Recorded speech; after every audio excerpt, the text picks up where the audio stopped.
그러고 나서 욥기의 메시지들을 좀 더 구체적으로 살펴보도록 하겠습니다. 먼저 욥기는 그 내용은 다음과 같습니다. 어디서 지혜를 발견할 수 있을까? 이것은 정말 중요한 문제입니다. 그런데 이 중요한 문제인데 이 무고한 것처럼, 그러니까 죄가 없는 것처럼 보이는 자가 고난을 받고 있죠. 그리고 그 고난을 받는 그런 모습을 보면서 정말 하나님의 공의가 무엇일까? 이것을 치열하게 고민하게 하면서 어디서 정말 지혜를 발견할 수 있을까? 이것을 질문하고 또한 그것에 대한 답을 함께 나누는 것이 바로 욥기서의 내용이라고 할 수 있겠죠. 욥기의 저작 연대는 족장 시대에 일어난 이야기입니다. 그 내용 자체는 족장의 시대의 이야기입니다. 하지만 기록 시기에 대해서는 정확하지 않고 여러 가지 주장이 있습니다. 그러면 강조점을 우리가 살펴보자면 욥기의 내용은 지혜는 궁극적으로 하나님 안에서만 발견된다는 것이죠. 그리고 인간의 지혜로는 하나님의 길을 측정할 수 없다는 것을 또한 말하고 있습니다. 그리고 무고한 자가 당하는 고난의 문제는 정말 쉽게 우리의 생각으로 쉽게 판단하고 쉽게 답할 수 없다는 것을 강조하고 있습니다. 뿐만 아니라 하나님은 타락한 인간들에게 모든 것을 다 설명해 줘야 할 의무가 없다는 것을 또한 강조하고 있습니다. 우리는 내가 당하는 모든 문제에 대해서 하나님의 대답을 다 듣고 싶어 하지만 욥기를 읽다 보면 하나님께서 모든 것을 다 대답해 주시지 않는 것이구나. 그럼에도 불구하고 나는 이러한 고난의 현장을 그냥 잘 견뎌내고 하나님을 믿고 하나님의 크신 하나님의 그 사랑과 그 경륜과 섭리를 믿고 그대로 순종하면 되겠구나. 이것을 배울 수 있는 책이 또한 욥기라고 할 수 있겠죠. 그리고 하나님을 경외하는 것이 참된 지혜에 이르는 길이라는 것을 강조하고 있는 것. 이것 또한 지혜서인 욥기의 강조점이라고 할 수 있겠죠. 자, 그러면 욥기를 구조를 좀 살펴보려고 하는데 저는 욥기의 구조를 여러 가지로 이야기할 수 있겠지만 특별히 희곡으로 읽기를 제가 좀 권해드리고 싶습니다. 이 희곡은 뭘까요? 바로 연극을 하기 위해서 연극의 대본이 되는 그러한 것이라고 할 수 있겠죠. 자, 그러면 이렇게 이해하시면 어떨까요?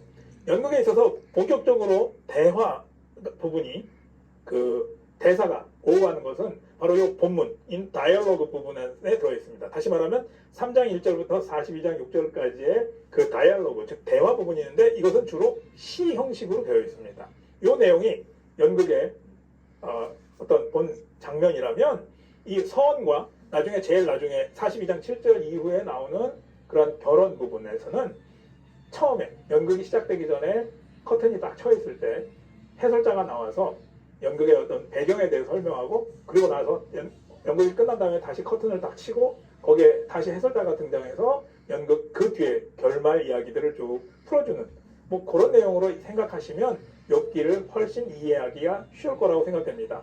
따라서 청중인 우리는 이 서원 부분인 이 산문으로 되어 있는 이 1장, 2장 그 내용을 먼저 알고 있기 때문에 여기서 나오는 욥의 여러 가지 고민들에 대해서 우리는 판단할 수 있지만 정확히 말하면 욥과 세 친구들은 자기들끼리의 그 대화 속에서 이러한 앞의 내용을 잘 모르기 때문에 자기들의 이야기를 하고 있는 것을 이렇게 발견하면서 욥기를 어떻게 해석할까, 어떻게 봐야 되는가 이것을 좀 흥미있게 볼 수 있다는 것입니다. 그런 맥락에서 욥기를 희곡으로 읽기를 저는 권해드립니다. 자, 그러면 좀 더 구체적으로 구조를 좀 살펴보죠. 제일 먼저 서원은 프롤로그로 되어 있고 1장에서 2장입니다. 그리고 이것은 산문체 형식을 갖고 있습니다. 본문은 3장 1절부터 42장 6절인데 다이얼로그로 우리가 얘기할 수 있는데 이것은 시로 된 대화체라는 것이죠. 그 중에서 제일 먼저 욥의 독백이 있습니다. 자기의 삶에 대해서 한탄하는 독백이 있고 그리고 4장에서부터 31장까지는 욥의 세 친구들이 나타나서 욥과 논쟁하는 내용이 담겨 있습니다. 여기에는 인과응보로서의 고난을 이야기합니다. 다시 말하면 고난의 문제, 욥이 지금 당하고 있는 것은 욥의 죄 때문이다라고 하는 것을 논리적으로 일률적으로 계속해서 끊임없이 친구들은 그렇게 논쟁을 하는 것이고 욥은 자기가 당하는 것이 도대체 이해가 되지 않는다. 인과응보라는 것을 알긴 알겠는데 지금 그 말하는 것이 다 적용되지 않는다라는 면에서 계속 항변하고 있는 내용들이 바로 4장에서 31장에 담겨 있습니다. 그것을 좀 더 구체적으로 살펴보자면 첫 번째 논쟁은 4장에서 14장인데요. 여기에는 엘리바스 대 욥, 그 다음에 빌닷 대 욥, 소발 대 욥 이렇게 해서 세 친구들과 한 번씩 논쟁을 벌이고 두 번째 논쟁은 15장에서 21장인데 여기도 역시 새 친구들과 한 번씩 논쟁을 벌이는 그러한 형태를 갖고 있습니다.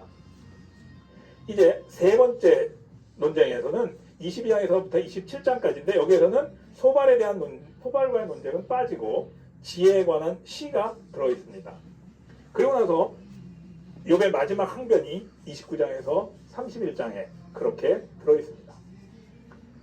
그리고 나서 그 세 친구들과의 대화가 끝나고 엘리후라고 하는 또 다른 아주 젊은 한 사람이 등장해서 그 욥과 욥의 세 친구를 향하여서 그 또 다른 변론, 연설을 하는데 그의 주장은 이렇습니다. 의인은 하나도 없다.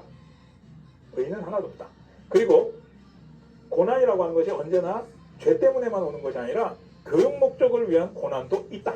이것을 말하는 것이 바로 엘리후의 연설이라고 할 수 있겠죠.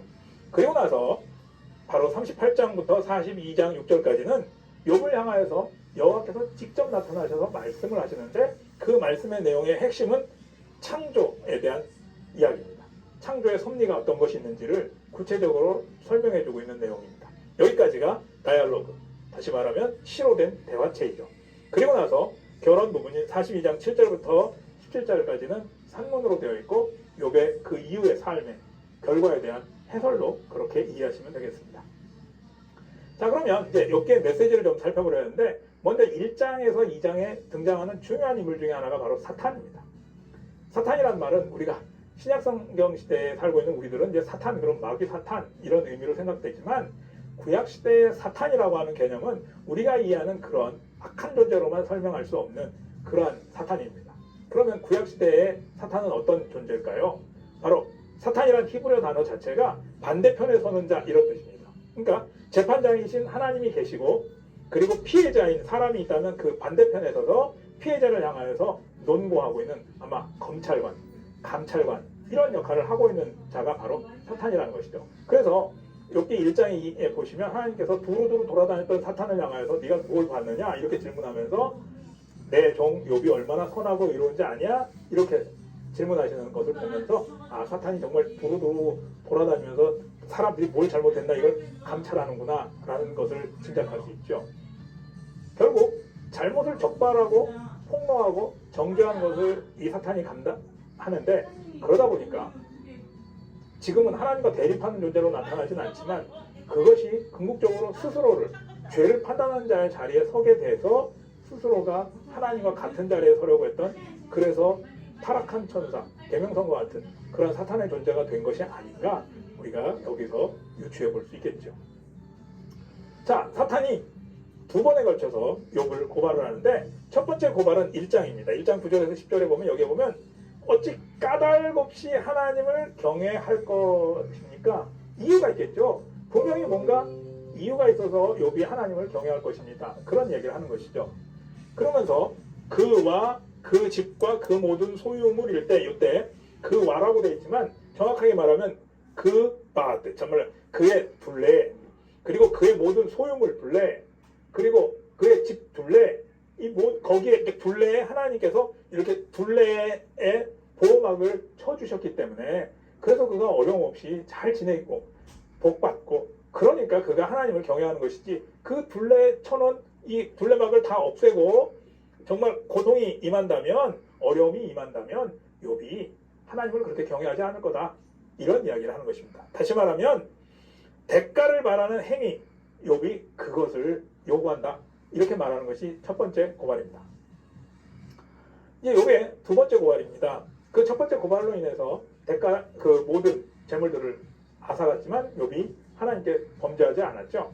이제 두 번째 2장에서는 어떻게 말하냐면 그러니까 가죽을 바꾸는 것이니 사람이 그 모든 소유물로 자기의 생명을 바꿀 수 있을까요? 이런 질문입니다. 다시 말하면 여기서도 역시 둘레라고 하는 말을 같이 썼는데 이건 둘레, 이거는 대신하여라는 말로 이해할 수 있는 것이죠. 그러니까 소유물의 둘레는 걷어가도 문제는 없지만 더 중요한 둘레, 다시 말하면 몸의 그 생명의 가죽, 예를 들면 몸을 아프게 하는 그런 가죽들 이런 것들을 오히려 하나님이 보호해 주심으로 아프지도 않고 그 생명도 지켜주고 있으니까 그러니까 신실함을 지키는 것이 아닙니까? 이렇게 말하고 있는 것이죠. 어떻게 보면 이 맥락은 아담과 그의 아내가 하나님 앞에 범죄했을 때 그들이 무화과나무로 옷을 해 입었지만 그것이 계속 마르고 결국은 그것으로 가릴 수 없게 됐을 때 하나님께서 가죽으로 옷을 지어 입힘으로 오히려 보호해 주셨다라고 하는 그러한 맥락의 말씀에서 이 사탄의 질문을 이해하시는 것이 좋겠습니다. 자, 이런 고발을 하는 것이죠. 그것은 어떻게 보면 욥에게 있어서, 인간에게 있어서 이기주의가 얼마나 강한 것인가, 그것을 설명한 거라고 할 수 있겠습니다. 물질적인 것들은 그래 버릴 수 있지만 내 생명을 위해서는 내 물질이나 내 다른 것들은 다 포기할 수 있어. 이게 인간의 이기심인데 그 이기심을 여기서 한번 드러내서 고발하고 있는 것이라고 할 수 있겠죠. 자, 지금 그 질문, 그 답을 제가 해드렸는데 여기 보면 자기의 생명을 유지하기 위해서는 어떤 것, 소위 말하면 극진히 사랑하는 자녀까지라도 그것을 희생해도 아깝지 않다라고 생각하는 그 이기적인 내면이 여기서 고발되고 있다고 할 수 있겠습니다. 자, 그러면 사단이 이렇게 욥을 고발하고 있는데 그런 가운데서도 욥이 취한 태도가 무엇인가요? 욥은 하나님께서 두르신 보호막, 다시 말하면 물질의 보호막, 그리고 건강의 보호막까지도 다 제거된 상황에서도 하나님 앞에 더욱 진지하게 나아가는 믿음을 보여주고 있습니다. 첫 번째는 물질의 보호망이 제거되고, 두 번째에서는 육체의 건강함의 그 보호망이 제거됐음에도 불구하고 하나님께 대한 믿음을 흐트러뜨리지 않고 끝까지 견지했다. 이것이 욥의 태도죠. 자, 그러면 특별히 이 중에 첫 번째 시련은 무엇일까요? 거기서 욥이 말하는 그 말을 좀 주목해 봐야 되는데, 소유권이 하나님께 있음을 고백합니다. 소유의 보호망이 다 걷어졌지만 그때 정확하게 고백한 것은 주신 이도 하나님이시고 그렇다면 거두신 이도 하나님이십니다라고 하는 소유권이 하나님께 있다는 것을 고백하고, 그러므로 그저 찬양할 뿐입니다라고 하는 신앙을 고백하는 것이죠. 그러면서 이 모든 일에 범죄하지 않냐고 하나님을 향하여서 어리석게 또는 옳지 못하게 말하지 않았다라고 성경 기자는 고백하고 있습니다. 이 말은 자신에게 유익이 되는 하나님을 믿으려고 하는 인본주의적인 신앙을 가진 사람들, 그들은 자칫하면 자기네 어려움이 나면 바로 하나님을 향하여서 어리석은 또는 옳지 못한 말을 쉽게 합니다. 그러나 욥은 그러한 일로 죄를 짓지 않았다는 것이죠. 그것은 사람이 떡으로만 사는 것이 아니라 하나님의 입에서 나오는 모든 말씀으로 사는 것이 바로 믿음이라는 것을 보여주는 한 태도라고 할 수 있겠죠. 두 번째 시련은 욥이 자신의 몸이 극심한 악창으로 괴로운 가운데 있습니다. 아까도 말씀드렸지만 이제 두 번째 산울타리는 결국은 자신의 몸의 건강을 걷어가는 것인데, 그런 가운데서도 이렇게 말하는 것이죠. 내가 하나님께로부터 복을 받기도 하고 재앙도 받을 수 있다. 그러니까 그냥 단순히 이렇게 없어지는 것만이 아니라 이제 자기가 직접 고통당하는 그런 재앙까지도 받을 수 있지만 그것은 하나님으로부터, 즉 하나님의 주권에 따라서 그 일이 가능하다. 그러면서 자신의 입술로 죄를 짓지 않았다라고 말합니다. 이때 욥의 아내가 욥을 향하여서 다음과 같이 그 말을 합니다. 너가 이런 가운데서도, 모든 것을 다 잃어버린 그런 가운데서도 여전히 하나님을 향하여서 온전함을 지키고 있느냐? 하나님을 저주하고 죽어버려라. 이렇게 말할 때, 책망할 때 욥은 그녀의 어리석은 말에 대하여서 책망하면서 도리어 죄를 짓지 않았다라고 말합니다. 이때 어리석다라는 단어가 나발이라는 단어인데, 거기서는 하나님이 없다고 말하는 것을 어리석은 자라고 표현하고 있는 시편 14편 1절의 그 말씀, 그것과 비교해 본다면 어리석은 말은 뭐냐? 하나님이 없다라고 말하는 그 어리석음인데, 욥의 아내는 지금 이런 상황에서도, 모든 것을 다 잃어버린 그 상황에서도 하나님을 계속 지키고 그렇게 있을 것이냐, 하나님만 믿고 있을 것이냐라고 말하는 어리석음을 표현하고 있다는 것이죠. 그러나 욥은 그 어리석음에서부터 떠나서 지혜로 하나님이 이 일의 주인이십니다라고 고백하고 있다는 것입니다. 자, 여기서는 우리가 무엇을 배울 수 있나요? 믿음이란 이기적인 자아에 의해서 주저앉게 되는 것이 아니라는 거예요. 진정한 믿음은 내 생각과 내 이기심에 따라서 나한테 좋은 것이면 내가 잘 믿고, 나한테 좋은 것 주시면 언제나 하나님을 믿을 수 있다. 그러나 나쁜 것을 주시면 그 하나님을 내가 믿을 수 없다. 이런 표현이 아니라는 것이죠. 어떤 경우에서도 하나님의 주권이 있고 하나님의 주권에 대해서 내가 믿고 고난이 있어도 주님을 믿고 따르겠습니다라고 고백하는 그러한 고백이 바로 올바른 믿음이라는 얘기입니다. 자, 욥기의 메시지에 있어서 이제 사탄과의 관계 말고 이제는 새 친구들과의 주장에서도 이건 굉장히 중요한 그 맥락의 이야기들이 나옵니다. 여기에 보면 아까 새 친구들의 주장의 핵심은 바로 인과응보라고 말씀드렸습니다. 그러니까 선한 일을 한 사람은 상을 받고 악한 일을 한 사람은 벌을 받는 것이 마땅하다. 그거죠. 그런 가운데서 욥이 지금 고통을 받고 있으니까 네가 지금 분명히 앞에 죄를 졌기 때문에 그래. 그러니까 너가 무엇이 죄였는지를 다시 한번 잘 되돌아보면서 하나님께 회개하면 하나님 돌이켜 주실 거야. 이런 이야기들을 욥의 새 친구들이 계속 욥에게 지금 전개하고 있는데, 특히 그것을 조금 더 구체적으로 나누자면 첫 번째 논쟁에서는 인과응보의 적용에 대해서 이야기합니다. 그 중에 제일 첫사람 엘리바스는 원칙론을 내세웁니다. 그것은 다시 말하면 인간의 고통, 그것은 악에 대한 하나님의 심판이다.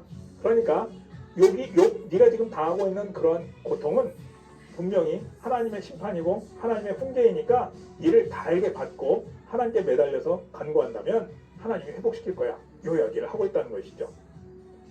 빌닷은 그 원칙의 구체적인 적용을 이야기합니다. 그래서 구체적인 적용 가운데 한 가지가 바로 욥의 자녀들이 죽은 것은 각각 그 자녀들이 죄가 있어서 그렇다. 그러니까 그 일을 하나님께 원망 돌릴 게 아니라 하나님은 의로우신 분이야. 죄가 있으니까 그들이 죽었어. 이것을 강변하고 있는 게, 즉 다시 말하면 구체적인 적용을 이야기하는 것이 빌닷의 이야기입니다. 여기에 소발은 그러한 원칙이 이제 욥에게도 적용된다라고 욥을 향하여서 이야기합니다. 앞에 두 친구들이 욥을 향하여서 말을 하는데 욥이 듣지 않고 계속 하나님께 불평하는 그것에 대해서 이제 소발이 못마땅해 여기면서 너가 그렇게 변명하고 있는 것, 네 얘기가 아닌 것처럼 그렇게 이야기하지만 사실은 그것은 헛소리고 바로 너에게 적용되는 거야. 너에게 바로 이와 같이 인과응보의 원칙이 적용되니까 네가 바로 여기서 회개하고 하나님께로 돌아와야 돼. 죄를 고백해야 돼. 이렇게 말하는 것이 바로 소발의 이야기죠. 두 번째 논쟁은 욥이 지혜롭지 못하다는 것을 논쟁합니다. 엘리바스는 이렇게 말합니다. 욥, 네가 지혜로운 사람이라면 인생이 결코 하나님 앞에 의로울 수 없다는 것을 알지 않느냐? 그런데 너 왜 계속 의롭다고 그렇게 말하느냐? 그러나 악한 자는 결국은 망할 수밖에 없다는 것을 생생하게 묘사하면서 너가 계속 이렇게 우기는 것은 악한 자의 말로에 그렇게 들어가는 거야 라고 말하는 것이 바로 엘리바스입니다. 그리고 빌닷은 욥을 향하여서 입을 다물라고 강하게 요구합니다. 그러면서 역시 마찬가지로 악인의 말로가 얼마나 비참하게 될 것인가를 엘리바스보다 더 강력하게 변증하고 있습니다.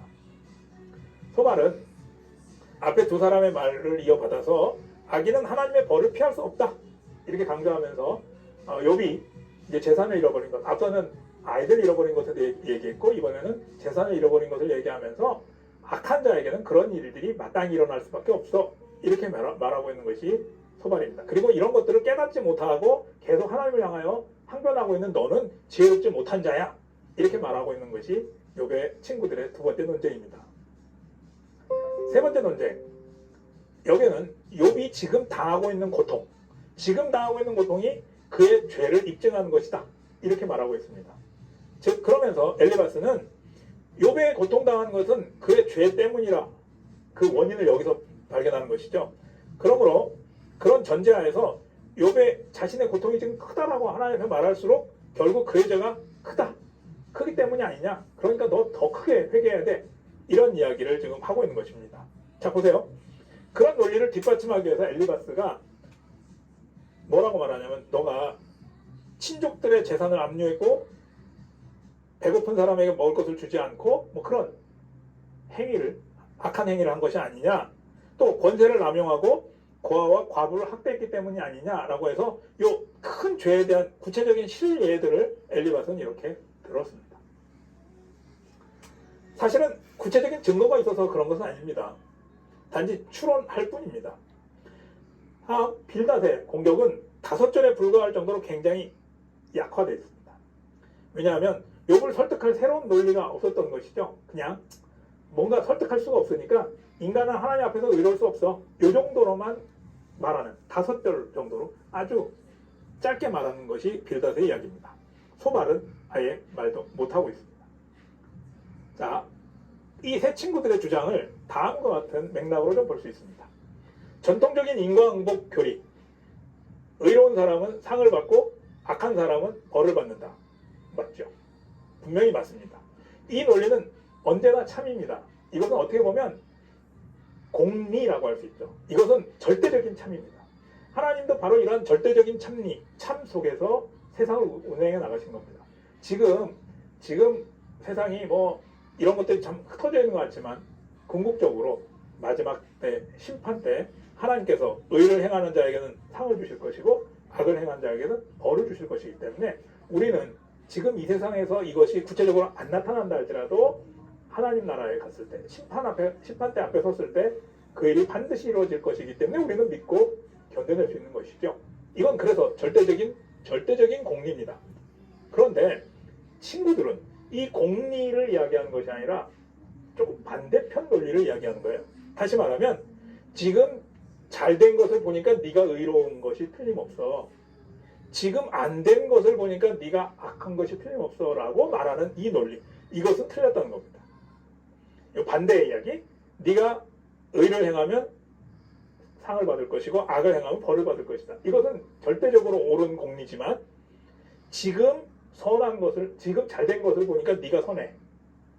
지금 세상이 우리가 흔히 생각할 때 잘 된 사람이 다 선하기 때문에 잘 됐나요? 지금 고통받고 있는 사람이 악하기 때문에 그런가요? 그렇지 않은데 이들의 주장은 이 결과를 보고 앞의 것이 옳다라고 하는 이런 잘못된 주장을 갖고 있다는 것이죠. 바로 자, 그러한 논리에 대해서 욥은 그래 전통적인 인과응보의 원칙은 옳아.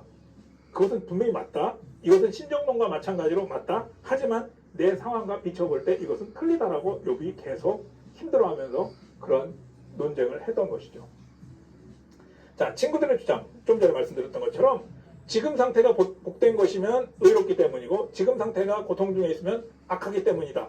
이것은 논리적인 모순뿐만 아니라 결과주의로 사람을 판단하게 되는 아주 심각한 위험에 빠질 수 있다는 것입니다. 오늘 우리가 이거 자칫 이러한 결과주의로 자칫 흘러갈 때가 가끔 있다는 거 주의를 기울여야 될 것입니다.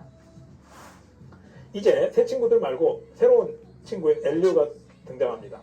엘리오는 다른 새 친구들과 그 다음과 같은 차이점이 있습니다. 고난의 목적에 엘리오는 주안점을 둡니다. 그러나 새 친구들은 왜 고난을 당했는가의 그 고난의 원인에 주안점을 두는 것이죠. 그래서 고난은 죄의 결과야. 인과응보의 고난을 말하지만 고난의 목적에 대해서 관심을 가졌던 엘리오는 어떤 교육적 목적을 위해서도 고난이 있을 수 있다라는 그러한 맥락의 말을 하고 있다는 것이죠. 자, 이러한 주제가 결국은 신약 성경에서도 다양한 방식으로 표현되어서 고난이 언제나 악한 것만이 아니라 교육의 목적을 위해서 우리를 단련시키기 위해서 그러한 고난이 있을 수 있다라는 그러한 말을 신약 성경의 여러 책들에서 하고 있다는 것입니다. 자, 엘리오 연설은 사실은 후대에 삽입된 부분으로 봐야 됩니다. 그래서 그런 삽입된 부분이기 때문에 욥과 친구들과의 논쟁에 그리 꽉 부합되지도 않고 그 중요성은 현저히 떨어진다. 이렇게 말하는 그러한 사람들도 있습니다. 그리고 31장에서 욥이 자신의 무죄함에 대해서 전능하신 분의 대답을 원한다고 직접 요청을 하고 나서 그 다음에 엘리오의 이야기가 등장하기 때문입니다. 그리고 그 대답은 38장에서부터 하나님이 직접 대답하시는 부분으로 나타나잖아요. 그러니까 그 사이에 끼어있는 이 엘리오의 연설, 그것은 어떻게 보면 끼어있는 것처럼 보이고 크게 중요하지 않은 것처럼 보이고 어떻게 보면 긴장을 이완시키고 잠시 휴식을 주기 위해서 끼어넣은 부분이다. 이렇게 주장하는 사람들이 있다는 것이죠. 그런데 욥기 전체, 최종 본문인 욥기 전체 안에서 엘리오의 연설이 차지하는 위치를 고려해보면 이 연설이 차지하는 아주 중요한 그러한 내용에 대해서 우리가 알 수 있는데요. 다음과 같은 겁니다. 구절을 보면 이렇게 돼 있어요. 어떻게 보면 엘리후의 연설이 욥기 전체의 내용에 있어서 이 전환점, 그런 교차대구 구조에서 전환점에 놓여 있다고 볼 수 있습니다. 그런 측면에서 이 전환점이라고 하면 이런 내용으로 인해서 내용 자체가 이야기가 비난에서부터 회복으로 이렇게 바뀌게 됐구나라고 한다면 그런 측면에서 이것이 굉장히 중요한 욥기의 주제가 될 수 있구나 라고 이해할 수 있는 것이죠. 그렇다면 엘리후가 주장했던 것을 우리는 여기서 참고할 수 있는데요. 흔히 알려진 대로 많은 사람들은 욥기를 의인의 고난에 대한 이야기야 이렇게 말하지만 엘리후의 주장에 따르다면 의인의 고난이 아니라 의인은 하나도 없다. 하나도 없다. 욥이 그렇게 말하고 있지만 결국은 의인이 아니다. 하나도 없다라고 하는 것을 이야기하고 있는 것입니다.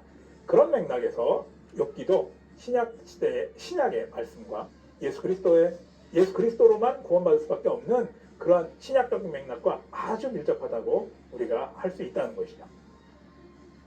자, 이제 욥기 메시지 중에 마지막 부분에는 하나님께서 직접 말씀하시는 내용이 들어 있습니다. 거기서 우리는 창조의 재발견을 할 수 있는데 이제는 인간 중심의 이야기에서 이제 창조 중심으로 이야기가 전개되는 것이죠.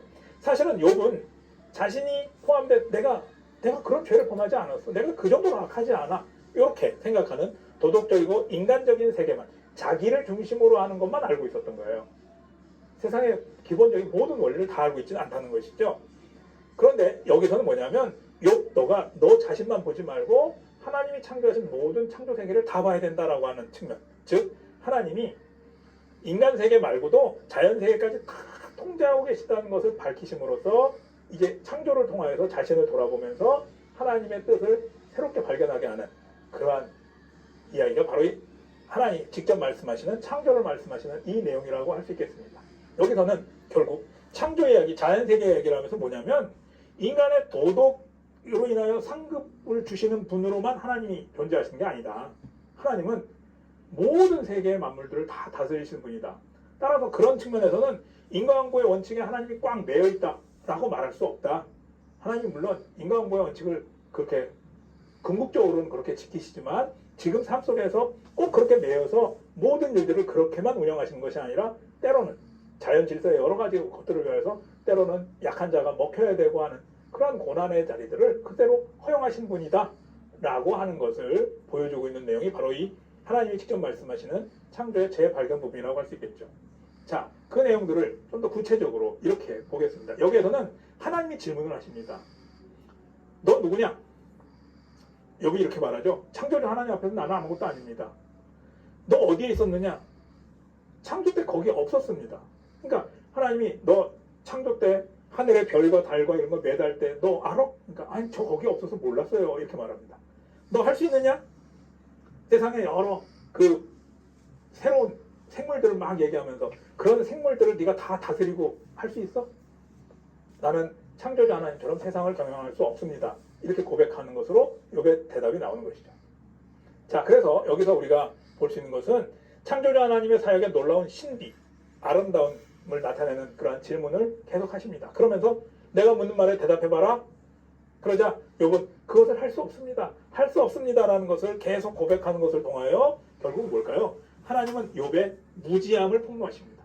욥이 인간관계와 죄와의 관계 속에서 자기는 의롭다고 생각하고 자기가 지혜롭다고 말했지만 하나님의 궁극적인 온 세상을 다스리시는 그 창조의 섭리 안에서 욥은 그렇게 지혜롭지 못하다는 거예요. 오히려 무지하고 모르다는 것입니다. 그것을 고백함으로써 이제 정말 이 일에는 하나님이 주인이시고 하나님이 주권이 있습니다라고 말하는 것입니다. 거기에 들었던 것 중에 하나가 바로 어떤 그 괴물들, 인간이 통제할 수 없는 여러 괴물들, 리워야단이니 하만이 이런 얘기들을 좀 성경에 욥기에 기록되어 있지 않습니까?